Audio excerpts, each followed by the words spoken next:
Ayo kay Diego, way para ma-beach. Ayo ka ngay, kwanta mo na rin. Ika pa na ngayon ko tuwa beach. Next time tadarati.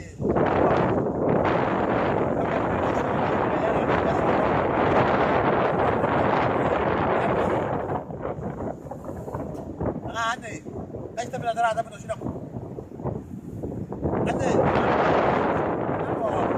Ini berkata lagi kan kita berada di sini kalau kayak sudah kita berada di sini ada lagi yang kan tuan siap ada yang